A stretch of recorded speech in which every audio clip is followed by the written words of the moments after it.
우리가 신앙생활을 하면서 많이 쓰는 단어 중에 모태신앙이라고 하는 단어가 있습니다.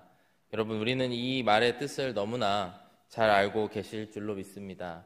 모태에 있을 때부터, 어머니의 태에 있을 때부터 교회를 다녔다, 이런 표현으로 우리가 이해를 합니다. 많은 사람들이 간증을 할 때에 저는 모태신앙으로 태어나서요 이러면서 이 단어가 너무나 자연스럽게 우리가 쓰이고 있습니다. 근데 사실 여러분 곰곰이 생각해 보면요, 모태신앙이라는 말은 앞뒤가 맞지 않는 말일 수 있습니다. 여러분, 어떠한 사람이 모태에서부터 신앙을 가질 수 있겠습니까? 신앙이라고 하는 것은 분명 예수님을 믿은 후에 삶을 이야기하고요, 또 그것을 우리가 신앙생활이라고 이야기를 합니다. 그래서 이 모태신앙의 개념을 영어로 제가 신학교에 다닐 때 어떻게 쓰나 봤더니 이렇게 표현을 하더라고요. 나는 크리스천 홈, 기독교 가정에서 태어났습니다. 이렇게 표현을 하는 것 같습니다. 저는 개인적으로 모태신앙이라고 하는 표현보다는 크리스천 홈, 즉 그리스도 가정에서 태어났습니다 라고 하는 것이 조금 더 맞지 않을까 하는 생각을 갖고 있습니다. 왜 그렇습니까? 여러분, 크리스천 홈, 기독교 가정에서 태어났다고 해서 반드시 신앙, 믿음을 가질 수 있는 것은 아니기 때문입니다. 저에게 처남이 한 명 있습니다. 제 아내의 남동생인데요, 이름이 믿음입니다. 믿음. 아마도 신앙의 부모님이 믿음으로 지은 믿음이라고 하는 이름을 가지고 있는데, 처음에 제가 아내와 결혼을 하고 이제 처남과 저는 많은 시간을 같이 보내지 못했습니다. 제가 미국에 있다가 한국에 가서 결혼하고 곧바로 미국으로 왔기 때문에 처남과 만난 시간들이 그렇게 길지 않고요. 또 처남과 가끔 통화를 하기는 하지만 제 아내가 누나랑 많이 통화를 하지 저하고는 그렇게 많이 통화를 하는 건 아닙니다. 그런데 이제 처음에 결혼을 하고 이제 동생에 대한 얘기, 가정에 대한 얘기들을 서로 나누다가 이런 말을 한 적이 있습니다. 예전에 믿음이 없을 때에는 썬데이 크리스찬처럼 교회를 왔다 갔다 할 때는 아주 힘이 없었어, 신앙생활을 하는 게. 그러다가 믿음이 생겨서 예수님을 잘 믿고 지금은 믿음 생활을 너무 잘해서 너무 좋아, 이런 비슷한 말을 제 아내가 하는 걸 들으면서 너무 좀 웃음이 터져 나온 때가 있었습니다. 여러분, 이 말이 무엇을 의미하는 걸까요?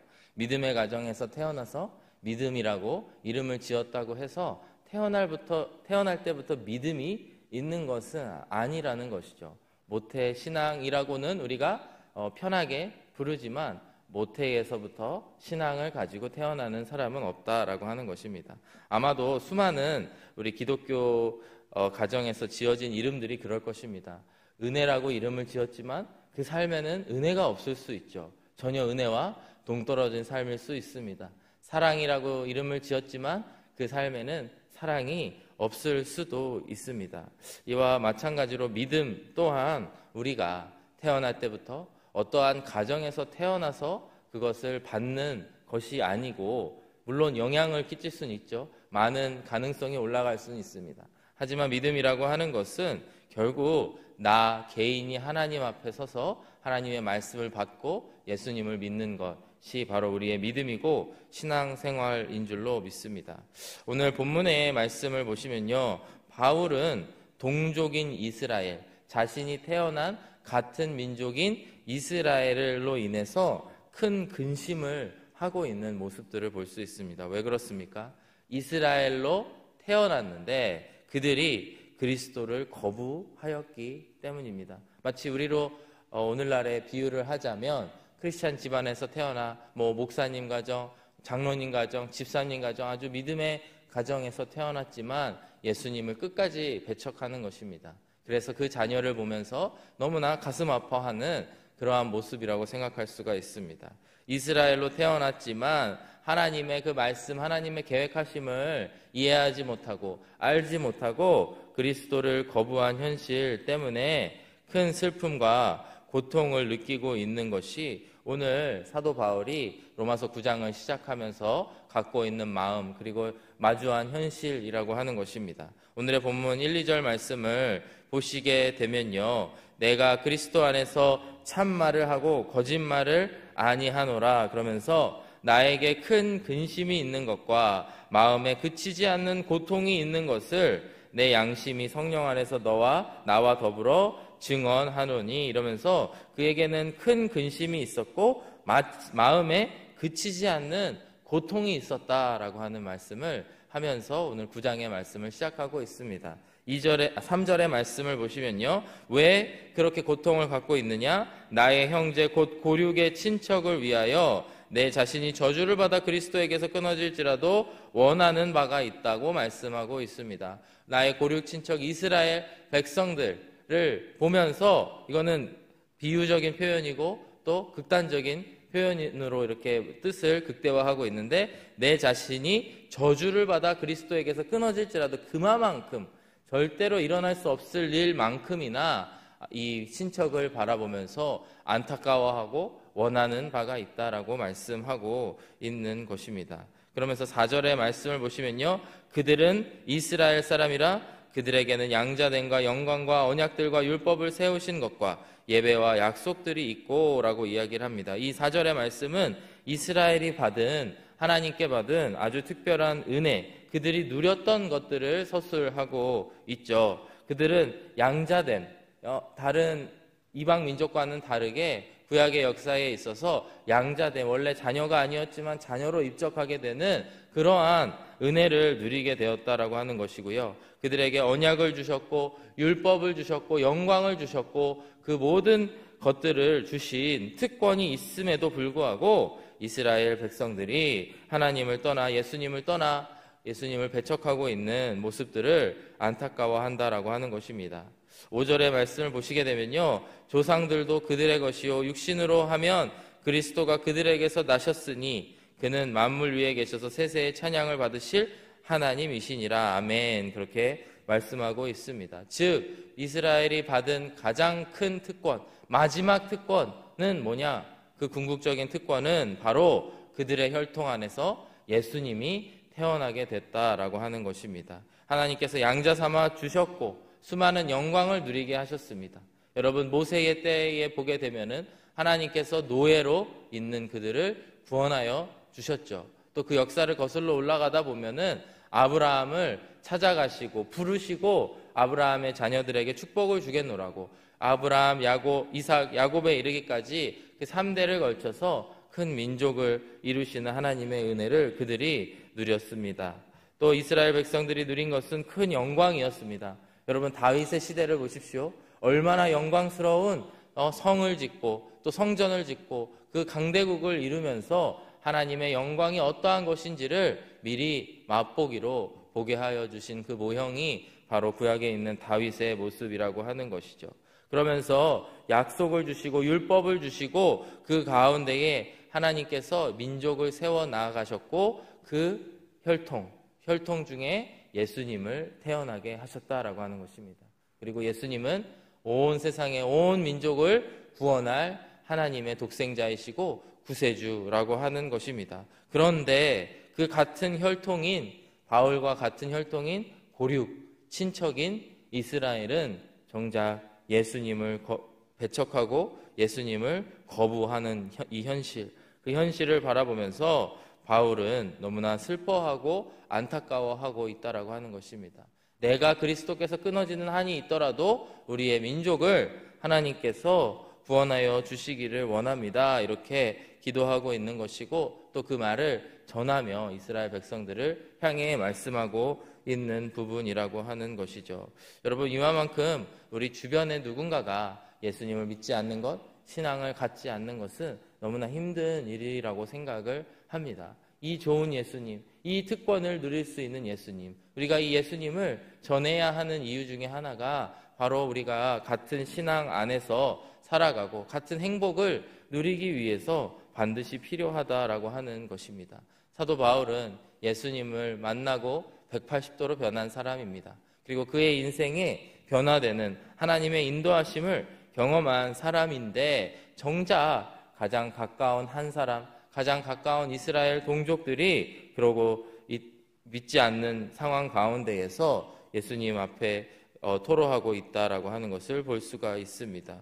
6절 이하의 말씀을 보시면요, 그렇다면 참된 하나님의 자녀는 누구인가? 라고 하는 화두를 던지고 있습니다. 예전에 구약시대에는 이스라엘 혈통에서 태어나면 모두가 하나님의 백성이라고 생각했습니다. 그리고 하나님께서 그렇게 해주셨습니다. 왜 그렇게 특권을 누리게 하셨을까요? 앞서 말씀드렸다시피 그 이스라엘의 혈통 가운데에 예수님이 오시기 위한 하나님의 계획하심과 보호하심이라고 하는 것입니다. 그러나 예수님께서 십자가에 달려 돌아가신 이후에는 어떻습니까? 더 이상 육신의 자녀가 하나님의 자녀가 아니요, 오늘의 말씀을 빌려서 이야기하자면 약속의 자녀가 하나님의 자녀가 된다라고 하는 것입니다. 6절의 후반부의 말씀을 보시면요, 이스라엘에게서 난 그들이 다 이스라엘이 아니다 라고 말씀합니다. 이스라엘에서 난 그들이 다 이스라엘이 아니다. 7절의 말씀에 보시면요, 또한 아브라함의 씨가 다 그의 자녀가 아니라 오직 이삭으로부터 난 자라야 내 씨라 불리리라 하셨으니, 이렇게 말씀합니다. 여러분, 이게 무엇을 의미할까요? 아브라함에게는 이삭이라고 하는 아들이 있었는데 아브라함의 자녀들이 다 하나님의 자녀는 아니라는 겁니다. 오직 이삭만이 하나님의 자녀라고 하는 것입니다. 아브라함에게는 대표적으로 두 아들이 있었죠. 이삭이 있었고 이스마엘이 있었습니다. 근데 오늘 바울이 하고자 하는 말씀은 뭐냐면, 아브라함에게서 태어났다고 하여서 모두가 하나님의 자녀가 되는 것은 아니고 오직 이삭처럼 하나님의 약속을 받은 자라야 하나님의 약속의 자녀다라고 하는 말씀을 하고 있습니다.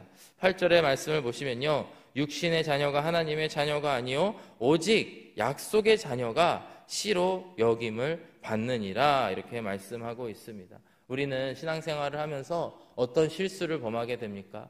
우리가 눈에 보이는 것, 혹은 우리가 통념적으로 가지고 있었던 생각들에 의해 지배되어서 우리의 신앙생활을 이어갈 수 있다라고 하는 것입니다. 아마도 저 사람이 저 목사님의 가정, 저 장로님의 가정에서 태어났으니까 아주 믿음이 좋을 거야. 겉으로는 그렇게 볼 때가 있습니다. 그러다가 그분의 실체가 예수님을 믿지 않는 사람일 수도 있죠. 그런 거를 보고 실망하는 경우도 있을 것입니다. 마찬가지로 오늘 사도 바울이 자신의 같은 민족인 이스라엘 백성들을 향하여 이야기하고 있는 것이 뭐냐면, 너희가 육신의 자녀로 태어났다고 해서, 육신으로 아브라함의 자녀로 이스라엘로 태어났다고 하여도 다 하나님의 자녀가 아닐 수 있다라고 하는 경고의 말씀을 하고 있는 것입니다. 오직 하나님으로부터 받은 약속의 자녀가 그 씨로 여김을 받는다라고 하는 것입니다. 분명 하나님께서는 아브라함에게 가셔서 너가 곧 이삭이라고 하는 아들을 낳을 것이고 그 이삭을 통하여서 큰 민족을 또 이루게 될 것이라고 하는 약속을 주셨죠. 그러나 아브라함이 연약하여서 하나님의 약속을 믿고 기다리지 못하는 사이에 태어난 아들이 이스마엘입니다. 하나님의 약속과는 거리가 멀고 오히려 아브라함의 육신의 뜻과 관련된 혈통이 이스마엘의 혈통이라고 하는 것입니다. 오늘 사도 바울이 이야기하고 있는 것은 하나님께서는 이삭을 선택하셨고 이스마엘을 선택하지 아니하셨는데, 마찬가지로 이제 예수 그리스도께서 태어나시고 사역하시고 또 죽으시고 부활하시고 승천하신 이후에 우리의 삶 가운데에서는 더 이상 이스라엘이 아브라함의 자녀라고 하여서 모두 약속의 자녀가 아니요 오직 그 뜻 안에 예수 그리스도가 있는 자들만이 하나님의 자녀다라고 하는 것입니다. 그들이 약속의 자녀라고 할 수 있다라고 하는 것입니다. 여러분, 그렇다면 하나님께서 우리에게 어떤 약속을 주셨을까요? 어떤 약속을 주셔서 우리는 예수님을 믿음으로 말미암아 하나님의 약속의 자녀가 되었을까요? 요한복음 1장 12절의 말씀을 잘 아실 것입니다. 영접하는 자, 곧 그 이름을 믿는 자들에게는 하나님의 자녀가 되는 권세를 주셨으니 라고 말씀하고 있습니다. 영어 성경을 보시게 되면 이 뜻을 조금 더 알 수 있는데, 누구든지 영접하는 자입니다. Whoever, 누구든지 예수님을 마음에 영접하는 자, 그 이름을 믿는 자, 자들에게는 하나님의 자녀가 되는 권세, 그 특권을 허락하여 주셨다라고 하는 것입니다. 구약에서는 아브라함, 이삭, 야곱의 혈통에서 태어나기만 한다면 자동으로 주어졌던 그 특권이 이제는 예수 그리스도를 영접하는 자, 그 이름을 믿는 자들에게 그 특권을 주셨다라고 하는 것입니다. 갈라디아서 3장 26절의 말씀을 보시더라도요, 너희가 다 믿음으로 말미암아 그리스도 예수 안에서 하나님의 아들이 되었으니, 우리가 다 믿음으로 말미암아 그리스도 예수 안에서 하나님의 아들, 하나님의 약속의 자녀가 되었다라고 하는 것입니다.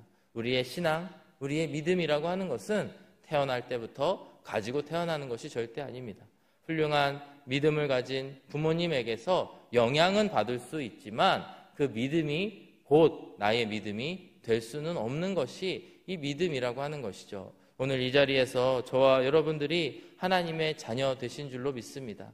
우리가 하나님의 자녀가 된 것은 우리가 독생자이신 예수 그리스도를 믿고 정말 하나님 앞에 단독자로 서서 제가 그 예수 그리스도를 믿습니다, 하나님 주님의 자녀가 되게 하여 주시옵소서 하였을 때 우리를 하나님의 자녀로 양자와 같이 입적시켜 주신 은혜가 우리에게 있다라고 하는 것입니다.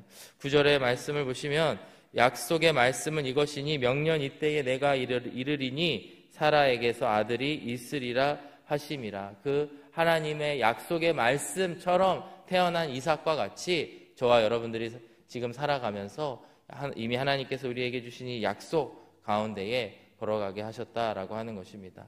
사랑하는 여러분, 우리의 눈은 육적인 것, 또 눈에 보이는 것을 통해서 스스로를 판단할 때가 있습니다. 내가 이렇게 하니 내가 신앙이 좋은 것 같다, 내가 이렇게 하니 하나님과 가까운 것 같다 라고 생각을 할 때가 있습니다.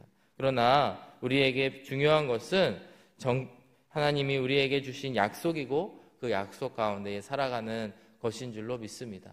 오늘도 예수님을 영접할 때에 저와 여러분들을 자녀라고 불러주신 주님의 은혜를 기억하시면서 오늘 하루를 살아가게 되시기를 주님의 이름으로 축복합니다. 우리는 이제 더 이상 육신의 자녀가 누구의 자녀인가가 중요한 것이 아니고 하나님의 약속을 받은 약속의 자녀가 된 것임을 믿으면서 나아가게 되시는 저와 여러분들이 되시길 축복합니다. 이 시간 함께 기도하겠습니다. 사랑하는 아버지 하나님, 감사합니다. 우리들을 하나님의 자녀로 또 양자로 삼아주심을 감사합니다. 우리가 본래 하나님께 가까이 갈 수 없는 혈통에서 태어난 자들이지만 하나님께서 그리스도 예수님을 통하여서 우리에게 믿음을 주시고 그 믿음으로 말미암아 하나님의 자녀가 되게 하여 주심을 감사합니다. 오늘도 주님의 자녀로서, 약속의 자녀로서 살아가게 하여 주시옵시고 주님의 뜻에 합당한 자들이 다 되게 하여 주시옵소서. 또 우리 주변에 아직 신앙이 없는, 믿음이 없는 자들이 있다라고 한다면, 아직도 육신의 것에 초점을 맞추고 살아가는 영혼들이 있다면 우리가 그리스도의 사랑으로 그들에게 복음을 전하며 나아갈 수 있도록 하여 주시옵소서. 주님께 감사드립니다. 예수님의 이름으로 기도드렸습니다. 아멘.